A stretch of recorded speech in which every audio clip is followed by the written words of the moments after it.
Hi friends, ആൻഡ്രോ ക്രിയേഷൻസിലെ പുതിയ വീഡിയോയിലേക്ക് എല്ലാവർക്കും സ്വാഗതം. കൂട്ടുകാരെ, ഇന്ന് നമ്മൾ നോക്കാൻ പോകുന്നത് നമ്മുടെ ഫോണിലെ ഐസികളെ കുറിച്ചാണ്. നമ്മുടെ ഫോണിൽ വരുന്ന ഐസികളെ കുറിച്ച് ഒരു വീഡിയോ തയ്യാറാക്കി തരാമോ എന്ന് പലരും എന്നോട് കമൻറ്റ് ബോക്സിൽ ചോദിച്ചിട്ടുണ്ട്. അതുകൊണ്ട് തന്നെയാണ് ഈ ഒരു വീഡിയോ ഞാൻ തയ്യാറാക്കുന്നത്.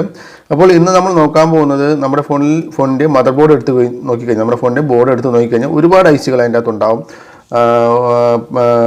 ഒരുപാട് ഐസികളുണ്ട്. അപ്പോൾ ഓരോ ഐസികളെയും കുറിച്ചും ഡീറ്റെയിൽസ് ആയിട്ട് ഞാൻ പറഞ്ഞുതരാം. പക്ഷേ ഇന്നത്തെ വീഡിയോയിലൂടെ ഞാൻ പറയാൻ പോകുന്നത് നമ്മുടെ ഫോണിലെ പവർ ഐസിയെ കുറിച്ചാണ്. PMIC അല്ലെങ്കിൽ പവർ ഐസിയെ കുറിച്ചാണ്.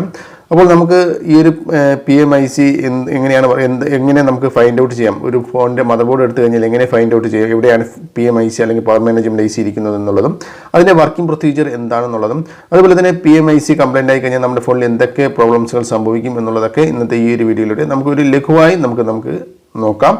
അപ്പോൾ അതുപോലെ തന്നെ മൊബൈൽ സംബന്ധമായിട്ടുള്ള കാര്യങ്ങളൊക്കെ പഠിക്കാൻ താല്പര്യമുള്ളവർ തീർച്ചയായിട്ടും ഞങ്ങൾ ഈ ഒരു ചാനൽ സബ്സ്ക്രൈബ് ചെയ്യുക. അതോടൊപ്പം തന്നെ മറ്റുള്ളവരുടെ അറിവിലേക്ക് ഷെയർ ചെയ്ത് കൂടി കൊടുക്കുക. അതോടൊപ്പം തന്നെ ഈ വീഡിയോയെക്കുറിച്ചുള്ള നിങ്ങളുടെ കമൻറ്റുകൾ താഴെ നിങ്ങൾ രേഖപ്പെടുത്തുക. ഓക്കെ, നമുക്ക് നമ്മുടെ ഫോണിലൊരു മദർ ബോർഡ്, ഏതെങ്കിലും ഒരു ഫോണിൽ ഒരു മദർ ബോർഡ് കിട്ടിക്കഴിഞ്ഞ് കഴിഞ്ഞാൽ നമുക്ക് അതിൽ ഒരുപാട് ഐസികൾ, ഞാൻ നേരത്തെ പറഞ്ഞതുപോലെ മദർ ബോർഡിൽ ഒരുപാട് ഐസികൾ ഉണ്ടാവും. അതിൽ ഏതാണ് നമ്മുടെ ഫോണിലെ പവർ ഐസി അല്ലെങ്കിൽ PMIC എന്നുള്ളത് ഫൈൻഡ് ഔട്ട് ചെയ്യുക എന്ന് പറയുന്നത് വളരെ എളുപ്പമുള്ള ഒരു കാര്യമാണ്. പാടുള്ള ഒരു കാര്യമല്ല, എളുപ്പമുള്ള കാര്യമാണ്. കാരണം ആ ഒരു പവർ ഐസിയുടെ ചുറ്റും, ഏതാണ് പവർ ഐസി, അതിന് ചുറ്റും ഒരുപാട് കോയിലുകൾ, ഏകദേശം 3, 4, 5 കോയിലുകൾ അല്ലെങ്കിൽ അതിൽ കൂടുതൽ കോയിലുകൾ അതിന് ചുറ്റുമുണ്ടാകും. അതോടൊപ്പം തന്നെ ഒരുപാട് കപ്പാസിറ്ററുകളും ഉണ്ടാകും എന്നുള്ളതാണ്. ഒരുപാട് കപ്പാസിറ്ററും ഒരുപാട് കോയിലുകളുമായിട്ട് നിറഞ്ഞു കിടക്കുന്ന ആ ഒരു സെക്ഷനിലായിരിക്കും പവർ ഐസി ഉണ്ടാവും. ഇവിടെ ഒരുപാട് കോയിലുകളുണ്ട്. 1, 2, 3, 4, 5, 6, 7, 8 കോയിലും അതോടൊപ്പം തന്നെ ഒരുപാട് കപ്പാസിറ്ററുകളുമുണ്ട്. ഇതിൻ്റെ ഇടയ്ക്കാണ് ഒരു ഐസി ഉണ്ട്. ഈ ഒരു ഐസിയാണ് പവർ ഐസി എന്ന് പറയുന്നത്. ഈ ഒരു പവർ ഐസി പഴയ ഫോണുകളിലൊക്കെ നമ്മുടെ മദർ ബോർഡ് എടുത്തു കഴിഞ്ഞാൽ അതിൽ ഒരു പവർ ഐസി ഉണ്ടായിരിക്കുകയുള്ളൂ. എന്നാൽ ഇപ്പോൾ ഇറങ്ങുന്ന ഫോണുകളിലൊക്കെ 2, 3 പവർ ഐസികളുണ്ട്. അതുകൊണ്ട് നിങ്ങൾ കൺഫ്യൂഷൻ ആകേണ്ട കാര്യമില്ല. ഇപ്പോൾ ഇറങ്ങുന്ന പല ഫോണുകളിലും 2, 3 പവർ ഐസികൾ ഇൻക്ലൂഡാണ്. ഓക്കെ, അപ്പോൾ അതെല്ലാം തന്നെ പവർ ഐസികളാണ്. PMIC എന്നും PMIC എന്നും BQIC എന്നൊക്കെ പല പേരിലൊക്കെ അത് പറയുന്നുണ്ട്. അതിനെക്കുറിച്ചൊക്കെ ഡീറ്റെയിൽസ് ആയിട്ടൊരു വീഡിയോ ഞാൻ ഇട്ടുതരാം. ഓക്കെ, ഇപ്പോൾ പവർ ഐസി എന്താണെന്ന് നിങ്ങൾക്ക് ഒരു മദർ ബോർഡ് എടുത്തു കഴിഞ്ഞാൽ അതിൽ എവിടെയാണ് പവർ ഐസി എന്നുള്ളത് നിങ്ങൾക്ക് ഫൈൻഡ് ഔട്ട് ചെയ്തെടുക്കാൻ ഇപ്പോൾ നിങ്ങൾക്ക് മനസ്സിലായി കാണുമെന്ന് വിചാരിക്കുന്നു. ഇനി ഈ പവർ ഐസി എന്താണ് നമ്മുടെ ഫോണിൽ ചെയ്യുന്നത് എന്ന് ചോദിക്കുകയാണെങ്കിൽ, നമ്മുടെ ഫോൺ വർക്ക് ചെയ്യുന്നതിന് പവർ ആവശ്യമാണ്, കറണ്ട് ആവശ്യമാണ്, അല്ലെങ്കിൽ വോൾട്ട് ആവശ്യമാണ് എന്നുള്ളത് നിങ്ങൾക്ക് എല്ലാവർക്കും അറിയാവുന്ന കാര്യമാണ്. അത് സപ്ലൈ നൽകുന്നത്, ആ ഒരു വോൾട്ട് നമ്മുടെ ഫോണിലേക്ക് കൊടുക്കുന്നത് ബാറ്ററിയാണ്.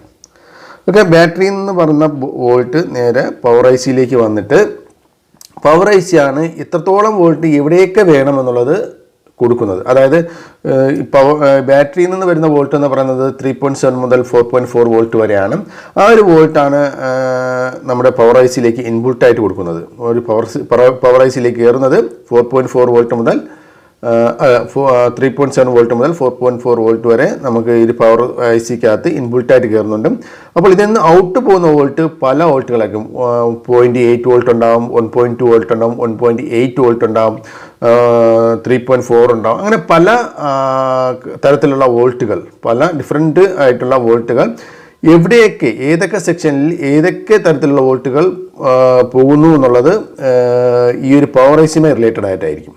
ഓക്കെ, ഇപ്പോൾ VRAM-ലേക്ക് വോൾട്ട്, റാമിലേക്കുള്ള വോൾട്ട്, റോമിലേക്കുള്ള വോൾട്ട്, പ്രോസസ്സറിലേക്കുള്ള വോൾട്ട്, ക്യാമറ സെക്ഷനിലേക്കുള്ള വോൾട്ട്, നമ്മുടെ ബ്ലൂടൂത്ത് സെക്ഷനിലേക്കുള്ള വോൾട്ട്, നെറ്റ്വർക്ക് സെക്ഷനിലേക്കുള്ള വോൾട്ട്, ഓഡിയോ സെക്ഷനിലേക്ക് വോൾട്ട്, ഏത് സെക്ഷനിലേക്കും വോൾട്ട് കൊടുക്കുന്നത് ഈ ഒരു പവർ ഐസിയാണ്. എത്രത്തോളം വോൾട്ട് വേണമെന്നുള്ളത് നിശ്ചയിച്ച് കൊടുക്കുന്നത് ഈ ഒരു പവർ ഐസിയാണ്.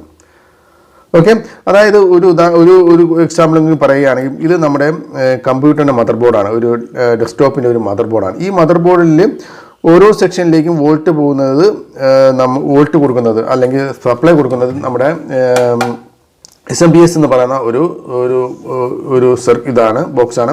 ഇതാണ് SMPS എന്ന് പറയുന്നത്. നിങ്ങൾ കണ്ടിട്ടുണ്ടാവും SMPS എന്ന് പറയുന്നത്. ഇതിൽ ഒരുപാട് വയറുകളുണ്ട്. കണ്ടോ, ഓരോ സെക്ഷനിലേക്ക് ഏതൊക്കെ രീതിയിലുള്ള വോൾട്ട് കൊടുക്കണം എന്നുള്ളത് ഈ ഓരോ വയറിലും ഓരോ സെക്ഷനിലേക്ക് വോൾട്ട് നമ്മൾ കുത്തിവെക്കുമ്പോഴത്തേക്കും അതിലേക്ക് കറക്റ്റായിട്ട് വോൾട്ട് കൊടുക്കുന്നത് ഈ ഒരു SMPS. ഇത്രയും വലിയൊരു SMPS ആണ്.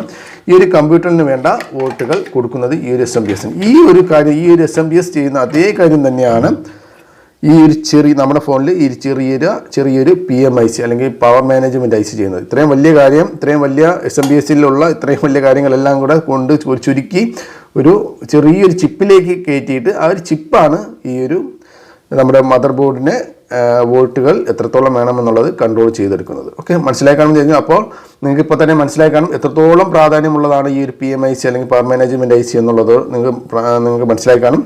വളരെ ഇമ്പോർട്ടൻ്റ് ആണ് പവർ മാനേജ്മെൻറ്റ് IC.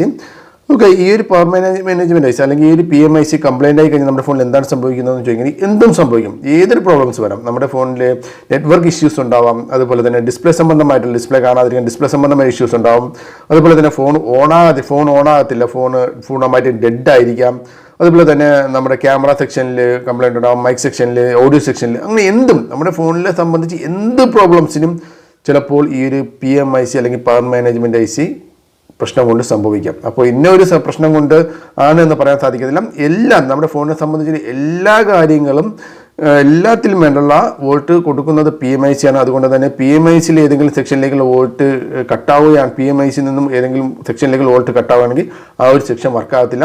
അതുപോലെ തന്നെ PMIC എന്തെങ്കിലും ഷോർട്ട് വരികയോ എന്തെങ്കിലുമൊക്കെ പ്രോബ്ലംസ് വരികയാണെങ്കിൽ ഫോൺ ഓൺ ആകത്തില്ല, ഡെഡ് ആയിരിക്കും.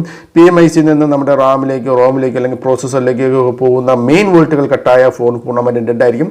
അതാണ് പറയുന്നത് ഫോണിലുള്ള എന്ത് പ്രോബ്ലംസ്, എന്ത് കാര്യങ്ങളും, എന്ത് പ്രശ്നത്തിനും ചിലപ്പോൾ ഈ ഒരു PMIC കാരണമായേക്കാം. ഓക്കെ, PMICയെ കുറിച്ച് നിങ്ങൾക്ക് ഏകദേശ കാര്യങ്ങൾ നിങ്ങൾക്ക് മനസ്സിലാക്കാമെന്ന് വിചാരിക്കുന്നു. ഡീറ്റെയിൽസ് ആയിട്ടുള്ള വീഡിയോ ആവശ്യമായിട്ടുണ്ടെങ്കിൽ ഓരോ സെക്ഷനിൽ ഏതൊക്കെ രീതിയിലുള്ള വോൾട്ടുകൾ പോകുന്നു, ഏതൊക്കെ രീതിയിലുള്ള ആംബിയറിലേക്ക് മാറ്റപ്പെടുന്നു, അതുപോലെ തന്നെ ഇത് എങ്ങനെ PMIC ഓക്കെ ആണോ ഇല്ലയോ എന്നുള്ളത് എങ്ങനെ ചെക്ക് ചെയ്യാം, അതിനെക്കുറിച്ചൊക്കെ ഡീറ്റെയിൽസ് ആയിട്ടുള്ള വീഡിയോ ആവശ്യമായിട്ടുണ്ടെങ്കിൽ തീർച്ചയായും താഴെ കമൻറ്റ് ചെയ്യുക.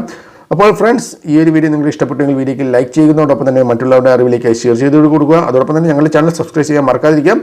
അപ്പോൾ അടുത്തൊരു വീഡിയോയുമായി വീണ്ടും കാണാം. ബൈ.